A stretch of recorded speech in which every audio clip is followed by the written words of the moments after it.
परम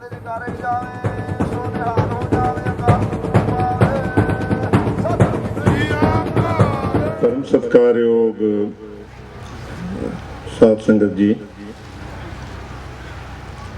सब तो पहला फतेह बुलानी चाहूँगा। वाहिगुरु जी का खालसा, वाहिगुरु जी की फतेह। फतेह का जवाब फिर दे दो, वाहिगुरु जी का खालसा, वाहिगुरु जी की फतेह। मैं जो मैनू इस प्रोग्राम का सुनेहा मिलिया, इस गल की मैं बहुत वड्डी खुशी हुई कि इस इलाके दियाँ सिख संगतां, सिख जथेबंदियाँ, गुरुद्वारा साहिबान और सिख इतिहास नाल, सिख विरासत नाल प्यार करने वाले तुसां सारिਆਂ ने रल के इस समागम रचाया। मैं तुहानू बहुत बहुत मुबारक दिंदा और तुहाडी भरपूर प्रशंसा करदा। इस गल की भी मैनू खुशी है कि जिस सबजैक्ट पर गल करन दी सबब बनया है, वो सब्जैक्ट भी अपने आप विच बड़े महत्व वाला है और उसकी बहुत बड़ी इंपॉर्टेंस है। तो उस लिहाज नाल भी मैं तुहाडा धन्नवादी हाँ और तुहानू बहुत बहुत मुबारक देनी चाहूँगा। मैं जदों विरासत की गल हुंदी है तो एक नुकता मेरे जहन च आउंदा है कि जदों भी मैं अपनी विरासत वाल देखदा तो मैनू लगता है कि मैं बहुत अमीर हाँ। मैनू लगता है कि मेरे कोल मेरी विरासत का बहुत वड्डा खजाना है। मैनू लगता है कि विरासत के पक्षों मैं दुनिया विच एक बहुत बड़ा मुकाम रखता हूँ। और कई बार जदों मैं अज दे हालात ते निगाह मारदा तो मैनू लगता है कि मैं बड़ी गुरबत विच हाँ। मैं थोड़ा थोड़ा गरीब हो गया। अमीर विरासत दे गरीब लोगों का अगर किधरे उन्हां वल देखना होवे तो मैनू अपने समाज, अपनी कौम वाल लगता है कि इहो जे हालात ने। थोड़ी जी निगाह मारिए किन्नी वड्डी विरासत साडे कोल है, किन्ना वड्डा खजाना साडी विरासत विच पिया है, किहो जे सिद्धांत संकल्प मेरी विरासत विच मौजूद ने। कुछ इशारे मात्र अगर मैं 2-3-4 नुकते तुहानू दसां, मेरी विरासत विच नवेकला सिद्धांत, नवेकला संकल्प है शब्द ते सुरत दे संजोग दा। बहुत वड्डा संकल्प, बड़ा वड्डा सिद्धांत मेरी विरासत विच पिया है। मेरी विरासत विच संगत और पंगत दा सिद्धांत बहुत वड्डा संकल्प, बड़ा वड्डा सिद्धांत मेरी विरासत विच है। मेरी विरासत विच किरत करना, वंड छकना, नाम जपना, ऐसा सिद्धांत, ऐसा संकल्प है मेरी विरासत विच जिहदे मुकाबले ते किसी होर कोल कोई ऐसा सिद्धांत या ऐसा संकल्प नहीं। मेरी विरासत विच भगती और शक्ति दे संयोग का सिद्धांत है। ध्यान रखना जिहड़े नुकते मैं कह रहा, मेरी विरासत विच भगती ते शक्ति दे संयोग का सिद्धांत है। नायाब सिद्धांत है, बड़ा महत्व वाला सिद्धांत है, संकल्प है मेरी विरासत का। मेरी विरासत विच मीरी ते पीरी दे संयोग का सिद्धांत पिया होया है। बहुत वड्डा सिद्धांत है मेरी विरासत का। मेरी विरासत विच खालसा पंथ का इंस्टीट्यूशन के रूप विच एक बहुत वड्डा संकल्प, एक बहुत वड्डा सिद्धांत है। मेरी विरासत विच गुरमत है, मेरी विरासत विच सरबत खालसा है, मेरी विरासत विच अध्यात्मक ते दुनियावी खेतरां दे सुमेल का सिद्धांत मौजूद है। बहुत कुछ मेरी विरासत विच है। संकेत मात्र मैं कुछ नुकते तुहानू दस्से। मेरी विरासत विच सब तो वड्डा अगर कोई खजाना है तो साहिब श्री गुरु ग्रंथ साहिब। इस तो वड्डा खजाना किसी की विरासत विच की हो सकता है।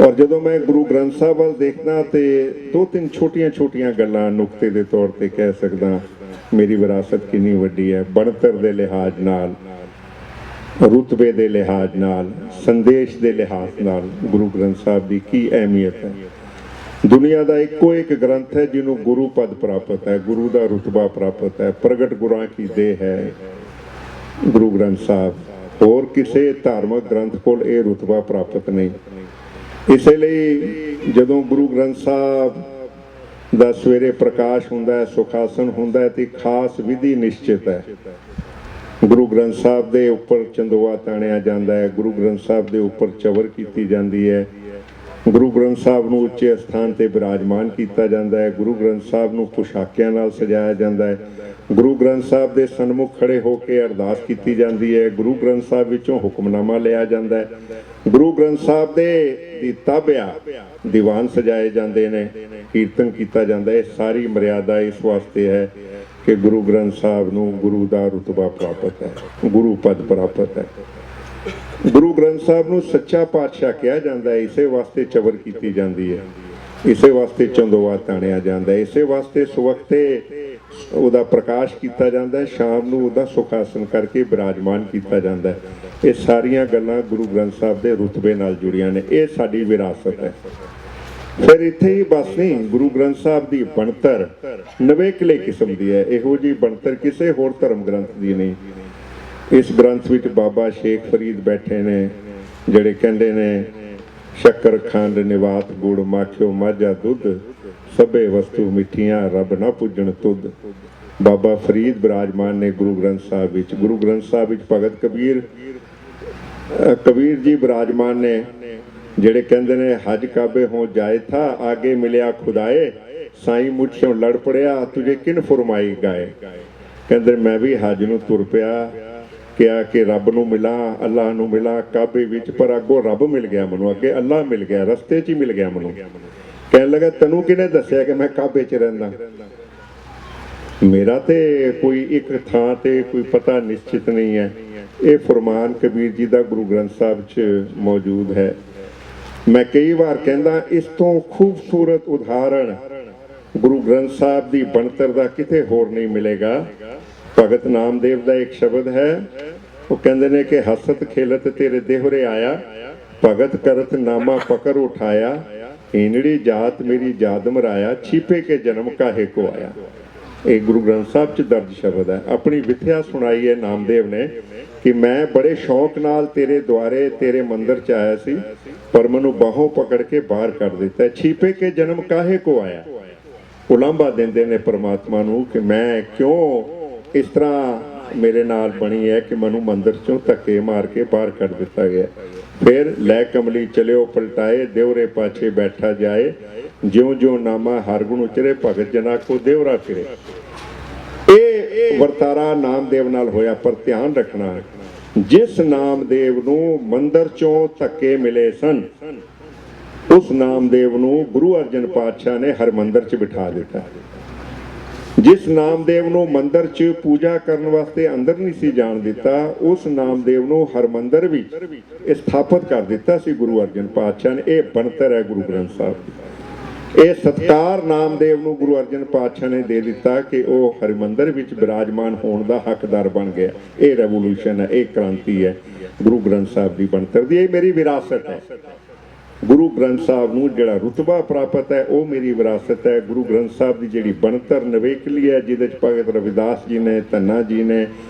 ਸੈਣ ਜੀ ਨੇ ਬੇਣੀ ਜੀ ਨੇ ਰਾਮਾਨੰਦ ਨੇ ਬਹੁਤ ਸਾਰੇ ਹੋਰ ਭਗਤ ਨੇ ਇਹ ਮੇਰੇ ਗੁਰੂ ਗ੍ਰੰਥ ਸਾਹਿਬ ਦੀ ਬਣਤਰ ਹੈ ਫਿਰ ਗੁਰੂ ਗ੍ਰੰਥ ਸਾਹਿਬ ਦਾ ਸੰਦੇਸ਼ ਨਵੇਕਲਾ ਹੈ ਜਗਤ ਜਲੰਦਾ ਰੱਖ ਲੈ ਆਪਣੀ ਕਿਰਪਾ ਧਾਰ ਜਿਤ ਦੁਆਰੇ ਉਭਰੇ ਕਿਤੇ ਲਿਓ ਬਾਹਰ ਇਹ ਸੰਦੇਸ਼ ਹੈ ਗੁਰੂ ਗ੍ਰੰਥ ਸਾਹਿਬ ਦੀ ਇਹ ਗੁਰੂ ਗ੍ਰੰਥ ਸਾਹਿਬ ਦੀ ਬਾਣੀ ਦਾ ਤਾਂ ਮੈਂ ਕਹਿ ਸਕਦਾ ਕਿ ਮੇਰੀ ਵਿਰਾਸਤ ਵਿੱਚ ਸੰਸਥਾਵਾਂ ਸੰਕਲਪ ਨਾਇਆਬ ਨੇ ਮੇਰੀ ਵਿਰਾਸਤ ਵਿੱਚ ਸਾਹਿਬ ਸ੍ਰੀ ਗੁਰੂ ਗ੍ਰੰਥ ਸਾਹਿਬ ਜਿਹਦੀ ਬਣਤਰ ਜਿਹਦਾ ਰੁਤਬਾ ਜਿਹਦਾ ਸੰਦੇਸ਼ ਨਵੇਕਲਾ ਹੈ ਉਹ ਮੇਰੀ ਵਿਰਾਸਤ ਹੈ ਫਿਰ ਮੇਰੇ ਨਾਲ ਇਦਾਂ ਕਿਉਂ ਵਾਪਰ ਰਿਹਾ ਕਿ ਮੈਂ ਗੁਰਬਤ ਵਿੱਚ ਥੋੜਾ ਮਹਿਸੂਸ ਕਰਦਾ ਕਿ ਸ਼ਾਇਦ मैं उन्ना अमीर नहीं जिन्नी मेरी विरासत अमीर है। तो मनु सीधा इहदा कारण लगता है कि किते ना किते there is a disconnect between the tradition and the way of life जिहड़ी साडी अपनी है, ਉਹਦੇ ਵਿੱਚ किते ना किते डिसकनैक्ट है। किते ना किते मेरी विरासत विच और मेरे विचकार, मेरी विरासत विच और मेरे विच कुछ डिसकनैक्ट हो रहा है, कुछ ना कुछ तोड़ विछोड़ा जिहा हो रहा है। मैं अपनी इदा कह लवां कि मैं अपनी विरासत तो अवेसला हो रहा। तो मैं पहली गल जिहड़ी मेरे जहन च तुहाडे नाल सांझी करन वास्ते यही है कि आओ जो मैं भी करना चाहुंदा तुसीं भी करो, सारे रल के करिए। पहली गल अपनी विरासत की पछाण करिए, अपनी विरासत नूं समझिए, अपनी विरासत नूं बड़े गौर नाल इस तरह देखिए कि मेरी विरासत किहो जे सिद्धांत संकल्प मौजूद ने, किहो जे मेरी विरासत विच जवाहर माणक या किहो जी संपदा मेरे कोल है मेरी विरासत विच, उसनूं समझण दी कोशिश करिए। और मैं इनू इस तरह भी कहता कि अपनी विरासत की निशानदेही करिए, पछाण करिए, उस विरासत की निशानदेही करिए। उहदे जिहड़े इंपॉर्टेंट फैक्टर्स ने, जिहड़े सिद्धांत संकल्प ने, उन्हां दी निशानदेही करिए।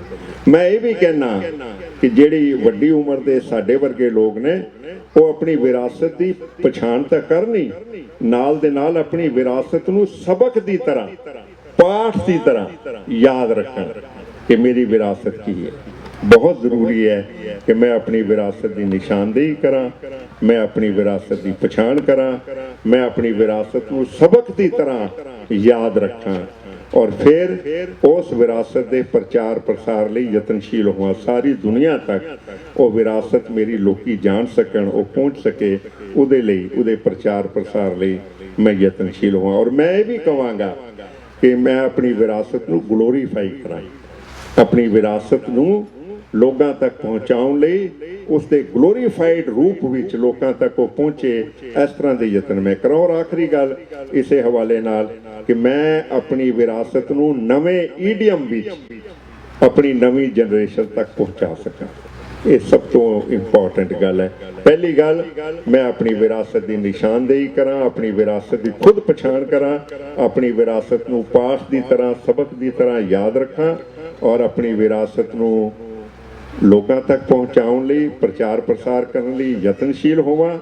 और फिर नवे ईडियम विच, जिस ईडियम विच मेरे बच्चे, आउण वाले लोग, आउण वाली संतान जिहड़ी है वो उसनूं समझ सके, उस ईडियम विच उहदे तक पहुँचाउण दा यतन करा। तो मैनूं लगदा है कि ये बहुत वड्डी गल होवेगी। ये असां सारिआं नूं रल के करना पेगा, नहीं तो किते ये ना होवे कि अमीर पुत्र दे, अमीर पिता दे गरीब पुत्र आपां बन जाइए। ये ना होवे कि असीं हाँ तो बड़े अमीर विरासत के पक्षों पर आप असी गुरबत भी चले जाइए, ऐसी गल साडे नाल ना वापरे।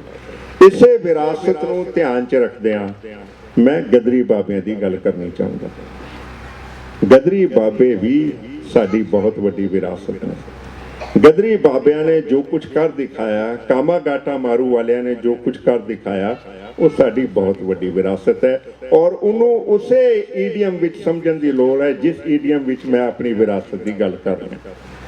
गलती उदों हुंदी है जदों असी किसी भी गल नूं विरासत तो तोड़ के समझण की गल करते हैं तो असी गलती कर बैठते हैं। गदरी बाबिਆਂ ने जो कुछ किया है, जो कुछ गदरी बाबे कर सके ने, वो सिर्फ इस वास्ते, इको नुकता मेरे कोल है, गदरी बाबे जो कुछ कर सके ने। पहली गल तो यह ध्यान रखना, मैं ये मनदा कि गदरी बाबिਆਂ ने हिंदुस्तान की आज़ादी की लड़ाई का टैक्सचर बदल दिता सी, टैक्सचर बदल दिता सी, किसी हद तक रुख भी बदल दिता सी गदरी बाबिਆਂ ने। इसे वास्ते कई बार मैं ये कहना कि गदरी बाबिਆਂ नूं उन्हां दा बनदा मुकाम नहीं मिलिया।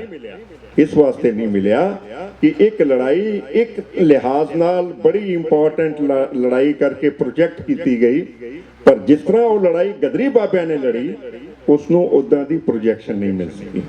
क्यों नहीं मिल सकी? उहदे कई कारण है, तुसीं सारे उन्हां कारणों नूं जाणदे हो। पहली गल, गलबा उन्हां लोगां दा सी ਜਿਹੜੇ ਲੋਕੀ आज़ादी की लड़ाई नूं किसी होर तरह लड़ रहे सन। जिस तरह गदरी बाबिया ने आज़ादी की लड़ाई का रुख बदलिया ਜਾਂ उसका स्ट्रक्चर बदलिया, वो बहुत सारे लोगों को शायद वो मंजूर नहीं सी। इस वास्ते गदर लहर नूं वो वाली अहमियत या वो मुकाम नहीं मिल सकिया। और असी लोग सारे रल के यही कोशिश कर रहे हैं पिछले 2-4-5 सालों तो, खास तौर पर ਜਦੋਂ ਅਸੀਂ ਗਦਰ ਦੀ ਸ਼ਤਾਬਦੀ ਸੈਨ ਫਰਾਂਸਿਸਕੋ ਜਾ ਕੇ ਮਨਾਈ, ਅਸੀਂ 700 ਪੇजेस ਦਾ ਇੱਕ ਵੋਲਿਊਮ ਗਦਰ ਮੂਵਮੈਂਟ ਤੇ ਸੈਨ ਫਰਾਂਸਿਸਕੋ ਗਦਰ ਮੂਵਮੈਂਟ ਦੇ ਦਫ਼ਤਰ 'ਚ ਪਿਛਲੇ ਸਾਲ ਜਾ ਕੇ ਰਿਲੀਜ਼ ਕੀਤਾ। ਇਸੇ ਵਾਸਤੇ ਕੀਤਾ ਕਿ ਗਦਰ ਮੂਵਮੈਂਟ ਦੀ ਆਜ਼ਾਦੀ ਦੀ ਲੜਾਈ ਵਿੱਚ ਕੀ ਅਹਿਮੀਅਤ ਹੈ ਉਸ ਨੂੰ ਮੁੜ ਸਥਾਪਿਤ ਕਰ ਸਕੀਏ। ਤਾਂ ਮੈਂ ਇਹ ਕਹਿਣਾ ਚਾਹੁੰਦਾ ਕਿ ਜਿਹੜੀ ਗਦਰੀ ਬਾਬਿਆਂ ਨੇ जिस तरह टैक्सचर बदलिया आज़ादी की लड़ाई का, देश की लड़ाई का जिस तरह रुख बदलिया, वो क्यों हो सकिया है? क्योंकि गदरी बाबे अपनी विरासत नाल जुड़े हुए सन। क्योंकि गदरी बाबे जिहड़े ने जो कुछ कर रहे सन उसका इंस्पीरेशन जिहड़ी है, ध्यान रखना जिहड़ी मैं गल कहनी चाहुंदा कि जिहड़ी इंस्पीरेशन है वो अपनी विरासत चों लै रहे हैं। जो कुछ उन्हां कोल ताकत आई है ज़हनी तौर पर, वो सारी ताकत जिहड़ी है उन्होंने अपनी विरासत चों ली है। मैं एक उदाहरण तुहानूं देना चाहुंदा। एक इश्तिहार छपिया सी, पहली गल ध्यान च रखना, गदर अखबार के टाइटल ते है ना एक लाइन लिखी हुई सी। जे गदर अखबार जो शुरू हुई है उसके टाइटल ते एक लाइन लिखी हुई सी, उहदे च एक गलती जरूर है, पर भावना गदरी बाबियां दी उस तुक बारे असी सारे जानते हैं। जो तो प्रेम खिलन का चाओ, सिर तर तली गली मुरी आओ। ये लाइन लिखी हुई सी गदर अखबार के मुढ़ले पेज पे। ये टाइटल पेज से इसका मतलब है कि इंस्पीरेशन कित्थों लै रहे हैं गदरी बाबे, कित्थों ये ताकत लै रहे हैं, कित्थों इंस्पीरेशन लै रहे हैं। इस गल वास्ते बहुती तफसील च जान की लोड़ नहीं। जिस अखबार के टाइटल से तुक लिखी होवे उस विच गलती जरूर है। मैं फिर कहूँगा जे कोई तुक पढ़ेगा तो उहदे विच कुछ गलती है जिहड़ी शायद उस वेले गदरी बाबे ने जुबानी लिखी होनी, तो वो तुक विच जरा जी गलती है। पर भावना ये सी कि वो इंस्पीरेशन जिहड़ी है वो साहिब श्री गुरु ग्रंथ साहब पासों, सिख परंपरा पासों, अपनी रिवायत पासों, अपनी विरासत कोलों वो फिर गदर दे गूंज विच एक इश्तिहार छपिया सी। एक इश्तिहार छपिया सी, भारत विच गदर फैलाउण लई जोशीले बहादुर सिपाहियां दी लोड़ है। ये इश्तिहार है। ये भारत विच गदर फैलाउण लई जोशीले ते बहादुर सिपाहियां दी लोड़ है। तनख्वाह मौत, इनाम शहादत, पेंशन आजादी, कारज खेतर हिंदुस्तान। ये इश्तिहार के 4 नुकते सन। पहला, तनख्वाह की मिलेगी, मौत मिलेगी। इनाम की मिलेगा, शहादत। पेंशन की होएगी, आजादी। ते कारज खेतर की है, एक्टिविटी का केंद्र की है, वो हिंदुस्तान। थले दस्तखत ने सोहन सिंह पखना प्रधान, मीत प्रधान भाई केसर सिंह ठठगढ़ 1913। ये इश्तिहार है गदर अखबार का। आप अंदाजा लगा सकते हैं कि भाई ये इंस्पीरेशन कित्थों लै रहे हैं। एक होर तुहानूं छोटा जिहा ऐलान है जिहड़ा गदर अखबार च छपिया है। अज असी विदेशी धरती तो अपनी बोली विच अंग्रेजी साम्राज विरुद्ध जंग छेड़ रहे हैं। ये ऐलाननामा है जिहड़ा गदर विच छपिया है। अज तो साडा नां की है, गदर। साडा कम की है, गदर। ये गदर कित्थे होएगा? हिंदुस्तान विच। जल्दी ही आखिरी लाइन है इस ऐलान दी, जल्दी ही वो समा आएगा जदों बंदूक ते लहू, कलम ते स्याही दी थां लै लैणगे। तुसीं अंदाजा लगा सकते हो कि इस इश्तिहार दी इस ऐलाननामे दी दे पिछे इंस्पीरेशन, इसदे पिछे ਜਿਹੜੀ ਤਾਕਤ ਹੈ ਉਹ ਕੀ है। एक बहुत खूबसूरत बहुत सारे उदाहरण दे सकांगा, मैं बहुता समा नहीं लवांगा तुहाडा। बहुत सारी कविता गदर के नाम से लिखी गई है। गदर की कविता पंजाबी यूनिवर्सिटी ने मेरे ख्याल में 1000 सफ़े की किताब होएगी, जरूर पढ़ना। सारी गदर की कविता है और उन्होंने लोगों की कविता है जिहड़े गदर के सिपाही सन, एक लिहाज नाल जेलों में बंद सन। कदी कदी वो अपने मन की भावना कविता के रूप में पेश करते सन और उन्होंने इकट्ठिया करके छापिया गया, जिसनों गदर की कविता कहते हैं। मैं एक कविता दियाँ 4 लाइनां तुहानूं सुणांदा, तुसीं आप अंदाजा लगा सकते हो। ये एक एक अखर चों अंदाजा लगाना कि इंस्पीरेशन कित्थों आ रही है। बेलणे च पीड़ होवां, आरे नाल चीर होवां। बेलणे च पीड़ होवां, आरे नाल चीर होवां, भावें लीर लीर होवां, तावी दिल शादी है। हिंद नूं गुलाम नहीं रहन देना एक मिनट, सचमुच चित च कसम इहो खाधी। हुण ये कविता जिहड़ी है, बेलणे च पीड़ होवां, आरे नाल चीर होवां, भावें लीर लीर होवां। इंस्पीरेशन कित्थों है, कित्थों ये इंस्पीरेशन मिल रही है? ਮੈਨੂੰ लगता है ਇਹਦੇ ਵਿੱਚ ਮੈਨੂੰ ਬਹੁਤੀ तफसील ਕਰਨ ਦੀ ਲੋੜ नहीं, ਤੁਸੀਂ आप सारे समझदार हो। एक होर उदाहरण दे के मैं अपनी गल तकरीबन समाप्ति ਵੱਲ ਆਵਾਂਗਾ। करतार सिंह सराभा नौजवान बड़ी छोटी उम्र ਵਿੱਚ शहादत ਦਾ जाम पी गया। इंस्पीरेशन कित्थों मिली है, ये अंदाज़ा लाने की लोड़ है, ਅਸੀਂ आप अंदाज़ा लगा सकते हैं। कहते ने कि उसने आखिर विच कहा सी जदों उन्होंने फांसी दी जानी सी, उस तो कुछ समा पहले बहुत खूबसूरत लाइनां ने जिहड़ियां इतिहासकारां ने कलमबंद कीतियां ने कि हाँ उसने ये गल कही सी। वो कहंदा सी कि मैनू उम्र कैद मिलेगी जां सजाए मौत मिलेगी। दो ही गल्लां हो सकदियां ने, मैनू जां मैनू उम्र कैद मिलेगी जां मैनू सजाए मौत मिलेगी, पर मैं चाहुंदा हाँ मैनू सजाए मौत मिले। ये जड़ा शहादत का जाम पीण का चाह है, मैं सिर्फ इन्नी गल कहनी चाहूँगा कि मर मिटन की चाह है, अपना आप कुर्बान करन देन दा जड़ा जज्बा है, ये कित्थों आ रहा है? तुसीं आप बहुत सियाणे हो, आपे समझ सकते हो कित्थों। ये सारा दा सारा जिहड़ी मेरी विरासत है जिहदी मैं गल कर रहा ना, उहदे विचों आ रहा है। नहीं तो करतार सिंह सराभा जिन्नी उम्र वाला बंदा जे उहदे पिछे इन्नी वड्डी विरासत ना होवे तां ओह ये नहीं कह सकता। वो कहता है कि मैनू उम्र कैद होवेगी जां मैनू सजाए मौत मिलेगी। मैं चाहुंदा हाँ कि मैनू सजाए मौत मिले तां जो मैं दोबारा जन्म लैके भारत की आज़ादी की लड़ाई विच हिस्सा लै सकां।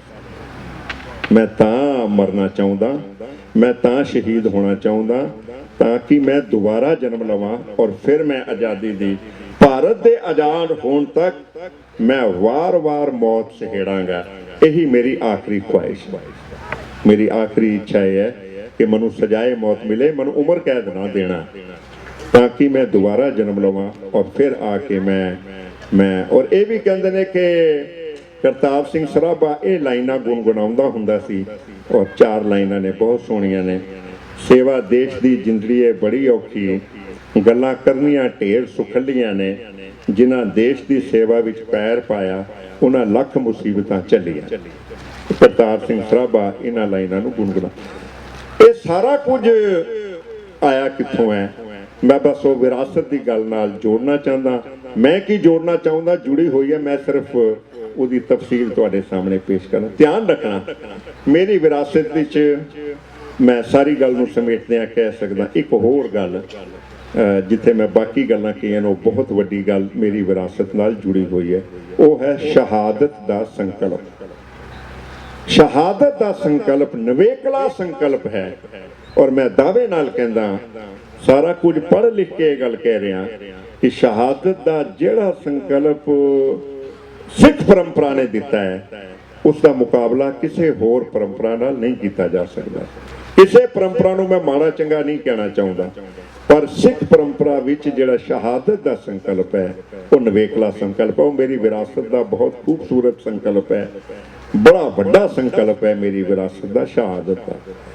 मैं कहंदा पहला मरण कबूल जीवन की छड़ आस, हो सबना की ऋण का आओ हमारे पास, है ना। जो तो प्रेम खेलन का चाहो, सिर तरतली गली मेरी आओ। गुरु ग्रंथ साहब की बाणी है। गगन दमामा बाजो, पर्यो निशाने काओ, खेत जो मांडियो सूरमा, आप जूझन को दाओ। सूरा सो पहचानिए, लड़े दीन के हेत, पुरजा पुरजा कट मरे। ये मेरी शहादत दे संकल्प दे बीज गुरु ग्रंथ साहब च पे हुए हैं। बाबर हमला करता है, गुरु नानक साहब बोल पैंदे ने, खुरासान खसमाना किया, हिंदुस्तान डराया, आपे दोस्त न देई करता, जमकर मुगल चढ़ाया, एती मार पे कुरलाने तैंकी दर्द न आया। बोल पैंदे ने गुरु नानक साहब। सच सुनाई सी सच की बेला दा एक सिद्धांत है मेरी विरासत दे विच, ध्यान रखना। गुरु तेग बहादुर बोल पे सन, पै काहू को देत न पैमानत आन। गुरु तेग बहादुर बोल पे सन। गुरु गोबिंद सिंह पातशाह बोल पे सन, जदों उन्होंने कहा सी कि जब आप की औद निधान बने, अत ही रण में तब जूझ मरूं। गुरु गोबिंद सिंह पातशाह सानू कह रहे ने, ना ईमा परस्ती जफरनामा, ना ईमा परस्ती, ना औजाए दी, ना साहिब सनासी, ना मोहम्मद यकीन। हे औरंगजेब, ना तेनू मोहम्मद से यकीन है, ना तेरा कोई ईमान है, ना तेरा कोई दीन है, ना ईमा परस्ती, ना औजाए दी, ना साहिब सनासी, ना मोहम्मद यकीन। शहनशाह औरंगजेब आलमी, दराए दौर दूर अस्त दी, तू होएगा शहनशाह, पर दीन तो ईमान तो मोहम्मद तो कोहां दूर है। एक कहण दी जरूरत सी गुरु गोबिंद सिंह पातशाह विच, जफरनामे विच गुरु गोबिंद सिंह पातशाह। फिर ये भी ध्यान च रखना, कई बार कहना अपनी कीमत मंगदा हुंदा है। जदों तुसीं कुछ कहंदे हो, रिएक्ट करदे हो, रिस्पॉन्स दिंदे हो, किसी सिचुएशन के खिलाफ बोलते हो, ਤਾਂ उसकी कीमत अदा करनी पैंदी है। गुरु तेग बहादुर ने तत्ती तवी ते बैठ के कीमत अदा की सी। गुरु तेग बहादुर पातशाह ने चांदनी चौक विच बैठ के अपने शरीर की आहुति दे के, कुर्बानी दे के कीमत अदा की सी। गुरु गोबिंद सिंह पातशाह ने चार साहिबजादियां दी सारे परिवार की शहादत दे के कीमत अदा की सी, क्योंकि सच सुनाई सी सच की बेला। कहा सी जिसले कहन की लोड़ सी, उस वेले विरोध किया सी, विद्रोह किया सी, रिवोल्ट किया सी। इस वास्ते उसकी ये जड़ा संकल्प साडी विरासत च पिया, ये बहुत बड़ा संकल्प है। और ध्यान रखना, गदर मूवमेंट इसे संकल्प नाल, इसे परंपरा नाल, इसे विरासत नाल जुड़ी। कामा गाटा मारू वाले 2 महीने भुखे रहे सन। गुरु ग्रंथ साहब सिर ते चुक के बंगाल विच, कलकत्ते विच निकल पे सन जहाज तो। 20 बंदियां नूं गोली लगी सी, मारे गए सन, पर गुरु ग्रंथ साहब सिर ते चुक्या होया सी। साडी विरासत सी, परंपरा सी, और उन्होंने जिहड़ी साडी विरासत विच शहादत दी बीज पे हुए ने, उन्हां दा असर सी उन्हां दे DNA विच। मैं जे इदां कह दियां तो कोई वड्डी गल नहीं है। उन्हां इंस्पीरेशन जिहड़ी है वो उत्थों लै रहे सन, जिहड़ी साडी विरासत है। तो मैं ये कहना चाहता कि जिहड़ा साडा शहादत दा संकल्प है, उस संकल्प चों ही गदरी बाबिया ने जिहड़ा सच सुनाई सी सच की बेला, बेलने च पीड़ होवा, आरे नाल चीर होवा, भावें लीर लीर होवा, तावी दिल शादी है। आम नहीं रहन देना 1 मिनट, सचमुच चित च कसम एहो खादी है। ये कहना कितना किते मेरी विरासत नाल। बस आखिरी गल कह के मैं गल अपनी खत्म करांगा। जिहड़ी शहादत है, मैं कई बार ये गल कहना, जिहड़ी शहादत है वो जिस्म दी क्रिया नहीं है, वो शरीर दी क्रिया नहीं है। शहादत ज़हन दी क्रिया है। शहादत अंदरों पैदा होती है। शहादत पहला ज़हन दे पद्धर ते वापरदी है। मैं कई बार कहना, शरीर ता ते फॉल आउट हुंदा है, शरीर ते शहादत दा असर हुंदा है। शहीद तो पहला ही शहादत दे चुका हुंदा है। जदों उन्हें अपना सिर अर्पण कर दिता, जदों अपना आप गुरु नूं सौंप दिता और ये फैसला कर लिया कि जब आपकी औद निदान बने, अत ही रण में तब जूझ मरूं, तो शहादत तो दे चुका हुंदा है। एक छोटा जिहा उदाहरण है, ਬਾਬਾ ਬੰਦਾ ਸਿੰਘ ਬਹਾਦਰ ਨੂੰ ਤਸੀਹੇ ਦੇ ਕੇ ਮਾਰਿਆ ਗਿਆ। ਬਹੁਤ ਵੱਡੇ ਤਸੀਹੇ ਬਾਬਾ ਬੰਦਾ ਸਿੰਘ। 3 ਮਹੀਨੇ ਜਦੋਂ ਬਾਕੀ 740 760 ਸਿੱਖਾਂ ਨੂੰ ਸ਼ਹੀਦ ਕਰ ਦਿੱਤਾ ਗਿਆ, ਉਸ ਤੋਂ ਬਾਅਦ ਬਾਬਾ ਬੰਦਾ ਸਿੰਘ ਬਹਾਦਰ ਦੀ ਸ਼ਹਾਦਤ ਵਿੱਚ 3 ਮਹੀਨੇ ਦਾ ਵਕਫਾ ਹੈ। ਔਰ ਕਹਿੰਦੇ ਨੇ ਇਤਿਹਾਸਕਾਰ, ਉਹ 3 ਮਹੀਨੇ ਬਾਬਾ ਬੰਦਾ ਸਿੰਘ ਬਹਾਦਰ ਨੂੰ ਟੌਰਚਰ ਕੀਤਾ ਹੈ, ਜਿੱਦਾਂ ਟੌਰਚਰ ਕੀਤਾ ਜਾਂਦਾ ਹੈ ਸਰਕਾਰਾਂ ਜਾਂ ਹਕੂਮਤਾਂ ਜਦੋਂ ਕਿਸੇ ਨੂੰ ਫੜਦੀਆਂ ਨੇ ਔਰ ਉਹਦੇ ਕੋਲੋਂ ਕੁਝ ਕਢਵਾਉਣਾ ਹੁੰਦਾ ਹੈ। ਤਾਂ ਕਹਿੰਦੇ ਨੇ ਕਿ ਬਾਬਾ ਬੰਦਾ ਸਿੰਘ ਬਹਾਦਰ ਦੀ ਮੁਹਿੰਮ ਦੀ ਪੂਰੀ ਇਨਕੁਆਇਰੀ ਹੋ ਰਹੀ ਸੀ ਕਿ ਇੰਨੀ ਵੱਡੀ ਤਾਕਤ ਕਿੱਥੋਂ ਆ ਗਈ। ਇੱਕਦਮ ਉਹਨੇ ਪਹਿਲਾ ਸਿੱਖ ਰਾਜ ਕਾਇਮ ਕਰ ਦਿੱਤਾ। ਤਾਂ 3 ਮਹੀਨੇ ਬਾਬਾ ਬੰਦਾ ਸਿੰਘ ਬਹਾਦਰ ਨੂੰ ਟੌਰਚਰ ਕੀਤਾ ਗਿਆ ਔਰ ਆਖੀਰ ਵਿੱਚ ਜਦੋਂ ਸ਼ਹੀਦ ਕੀਤਾ ਗਿਆ ਤੇ ਜਮੂਰਾਂ ਨਾਲ ਮਾਸ ਨੋਚਿਆ ਗਿਆ। ਖਾਫੀ ਖਾਨ ਜਿਹੜਾ ਇਤਿਹਾਸਕਾਰ ਹੈ, ਉਹ ਖੁਦ ਕਹਿੰਦਾ ਕਿ ਮੈਂ ਚਸ਼ਮਦੀਦ ਗਵਾਹ ਜਦੋਂ ਉਹਦਾ ਮਾਸ ਜਮੂਰਾਂ ਨਾਲ ਨੋਚਿਆ ਜਾ ਰਿਹਾ ਸੀ। ਉਹ ਕਹਿੰਦਾ ਸੀ ਕਿ ਉਹਦੇ ਚਿਹਰੇ ਤੇ ਇੱਕ ਵੀ ਸ਼ਿਕਨ ਨਹੀਂ ਸੀ, ਉਹਦੇ ਚਿਹਰੇ ਤੇ ਇੱਕ ਵੀ ਸ਼ਿਕਨ ਨਹੀਂ ਸੀ। ਔਰ ਇਸ ਤਰ੍ਹਾਂ ਲੱਗ ਰਿਹਾ ਸੀ ਕਿ ਇੱਕ ਬੰਦਾ ਕਿਸੇ ਹੋਰ ਦੁਨੀਆ ਵਿੱਚ ਜਾ ਕੇ ਉਸ ਅੱਲਾ ਦੀ ਪਰਮਾਤਮਾ ਦੀ ਦਰਗਾਹ ਦੇ ਨਾਲ ਜੁੜਿਆ ਹੋਵੇ। ਉਹਦਾ ਸਰੀਰ ਜ਼ਰੂਰ ਇੱਥੇ ਸੀ ਪਰ ਉਹਦੇ ਚਿਹਰੇ ਤੇ ਕੋਈ ਸ਼ਿਕਨ ਨਹੀਂ ਸੀ ਔਰ ਉਹਦੇ ਚਿਹਰੇ ਤੋਂ ਇਦਾਂ ਲੱਗ ਰਿਹਾ ਸੀ ਕਿ ਇਹ ਕਿਤੇ ਹੋਰ ਜੁੜਿਆ ਹੋਇਆ। ਤਾਂ ਮੈਂ ਫਿਰ ਕਹਾਂਗਾ ਕਿ ਸਰੀਰ ਤੇ ਤਾਂ ਅਸਰ ਹੁੰਦਾ, ਸ਼ਹਾਦਤ ਤਾਂ ਜ਼ਿਹਨ ਦੇ ਪੱਧਰ ਤੇ ਭਾਈ ਤਾਰੂ ਸਿੰਘ ਰਵਿੰਦਰਨਾਥ ਟੈਗੋਰ ਨੇ ਲਿਖਿਆ ਕਵਿਤਾ ਹੈ। ਕਵਿਤਾ ਜਿਹੜਾ ਕਵਿਤਾ ਵਿੱਚ ਕਵੀ ਥੋੜੀ ਲਿਬਰਟੀ ਲੈ ਲੈਂਦਾ ਹੈ।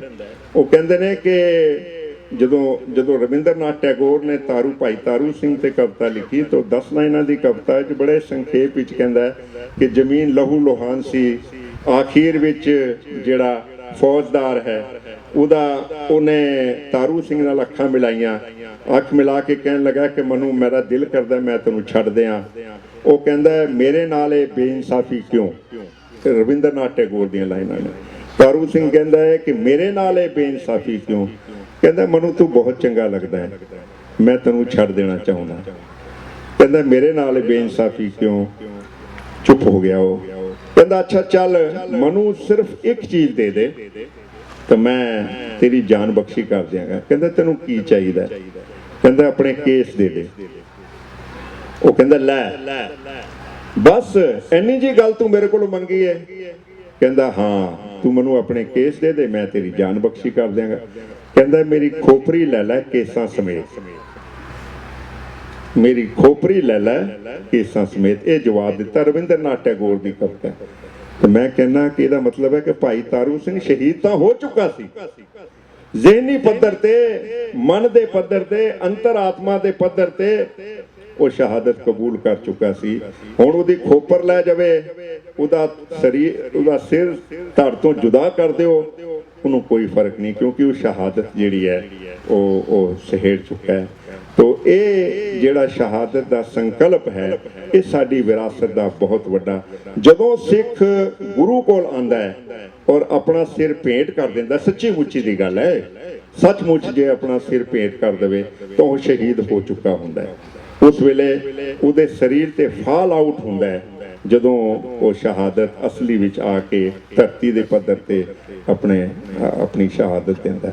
ਗਦਰੀ ਬਾਬੇ, ਫਿਰ ਮੈਂ ਕਹਾਂਗਾ ਜਦੋਂ ਕਹਿੰਦੇ ਨੇ ਕਿ ਬੇਲਣੇ ਚ ਪੀੜ ਹੋਵਾਂ, ਆਰੇ ਨਾਲ ਚੀਰ ਹੋਵਾਂ, ਭਾਵੇਂ ਲੀਰ ਲੀਰੋਂ, ਤਸ਼ਬੀਹਾਂ ਵੀ ਸਾਰੀਆਂ ਸਿੱਖ ਇਤਿਹਾਸ ਚੋਂ ਨੇ। ਤਸ਼ਬੀਹਾਂ ਵੀ ਸਾਰੀਆਂ ਸਾਡੀ ਵਿਰਾਸਤ ਦੇ ਇਤਿਹਾਸ ਚੋਂ ਜਿਹੜੀਆਂ ਨੇ ਉਹ ਲੈ ਰਹੇ ਨੇ। ਔਰ ਫਿਰ ਉਹ ਕਹਿੰਦਾ ਹੈ ਕਿ ਮੈਂ ਤਾਂ ਆਪਣੇ ਸਰੀਰ ਦੀ ਆਹੂਤੀ ਦੇਣ ਲਈ ਤਿਆਰ ਬੈਠਾ। ਗਦਰੀ ਬਾਬਿਆਂ ਦਾ ਜਿਹੜਾ ਕਾਰਨਾਮਾ ਹੈ, ਬਸ ਇੱਕੋ ਗੱਲ ਕਹਿ ਕੇ ਆਪਣੀ ਗੱਲ ਸਮਾਪਤ ਕਰਾਂਗਾ। ਗਦਰੀ ਬਾਬਿਆਂ ਨੂੰ ਵਿਰਾਸਤ ਨਾਲੋਂ ਤੋੜ ਕੇ ਨਹੀਂ ਦੇਖਿਆ ਜਾ ਸਕਦਾ। ਜੋ ਕੁਝ ਸਮਝਣਾ ਗਦਰੀ ਬਾਬਿਆਂ ਬਾਰੇ, ਆਪਣੀ ਵਿਰਾਸਤ ਦੀ ਕੋਖ ਕਰੀਏ, ਆਪਣੀ ਵਿਰਾਸਤ ਨੂੰ ਯਾਦ ਕਰੀਏ। ਗੁਰੂ ਨਾਨਕ ਪਾਤਸ਼ਾਹ ਤੋਂ ਲੈ ਕੇ ਗੁਰੂ ਗੋਬਿੰਦ ਸਿੰਘ ਪਾਤਸ਼ਾਹ ਤੱਕ ਔਰ ਫਿਰ ਪੂਰੀ 18ਵੀਂ 19ਵੀਂ ਸਦੀ ਸਾਰੇ ਸ਼ਹੀਦਾਂ ਨੂੰ ਯਾਦ ਕਰੀਏ। ਉਹਨਾਂ ਦਾ ਅਸਰ ਸੀ ਕਿ ਗਦਰੀ ਬਾਬਿਆਂ ਨੇ ਉਹ ਕਾਰਨਾਮਾ ਕਰ ਦਿਖਾਇਆ ਕਿ ਹਿੰਦੁਸਤਾਨ ਦੀ ਆਜ਼ਾਦੀ ਦੀ ਲੜਾਈ ਦਾ ਟੈਕਸਚਰ ਬਦਲ ਦਿੱਤਾ। हिंदुस्तान की आज़ादी की लड़ाई का कामा गाटा मारू वालियां ने जो तसीहे चले, बाबा गुरदीप सिंह ने जो हिम्मत दिखाई, और जिस तरह जहाज लेके और फिर, और ये भी इतिहास है, 376 जहाज च मुसाफर ने, जिन्हां विचों 340 गुरु के सिख ने, 340, 36 बंदे होर ने, वो भी मुबारक ने। पर हकीकत सानू पता होनी चाहिए कि उस कामागाटा माहरू जहाज विच 376 विचों 340 गुरु दे सिख सन, और बाबा गुरदीप सिंह उस जहाज का जो कारनामा है तुसीं सारे जानते हो।